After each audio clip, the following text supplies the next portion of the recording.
For the members of the Virginia 1 Disaster Medical Assistance Team, or DMAT, every deployment is different. They've gone on hundreds of missions since the team was established in 2004, and one thing remains the same. Training is a central part of being ready, to deploy at any moment. Training allows us to be able to work together and build, our team and get those dynamics down together. And then it also helps us to be better prepared so that when we do get deployed, we're familiar with our equipment that we have. When COVID hit, the team still deployed on missions, but training had to be put on hold. It's important for us to get together as frequently as possible and to train as frequently as possible together, to get their hands on the cash, the equipment that we will be utilizing that's provided by HHS in the field when we deploy. That's important.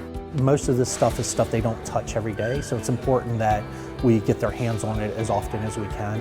While not all team members do direct clinical care, all are important to support the team. We want everybody to know how to do everything. It is just important to me that that physician knows how to set up that tent as it is that logistician knows how to set up that computer system, because when we get downrange, usually there's a time factor. That's why this field deployment training being held at the Tidewater EMS warehouse is so important. Team members are going through 4 different training stations. First 2 stations are all centered around the tents. So one station is the tent setup and tear down.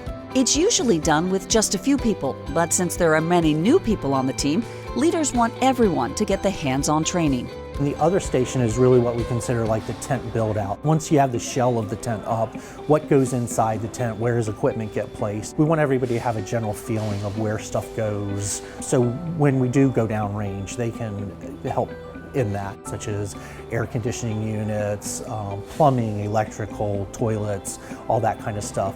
There's also a station where team members get their hands on equipment that they'll use in the field for cardiac monitoring and respiratory care. They're doing some ventilator training. They're doing some aspirator training, which is basically for us to suction airways and clear airways and stuff like that. The final station deals with software used to document patient care. The National Disaster Medical System has its own emergency medical record system. It's not something that anybody uses either in their in-hospital or pre-hospital environment. It's a system in DMS itself. So as with any computer system, it gets upgraded. There's changes that are made. It's important that everybody knows how to do everything. It's been about just always being flexible and trying to figure out how to help in the best way possible. That's why training like this is so important.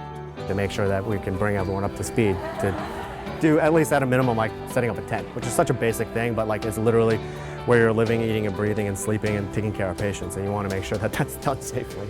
It's critical for them to feel that they are part of that team and everybody is connected and the mission is important, what they're doing is important, and each individual is important.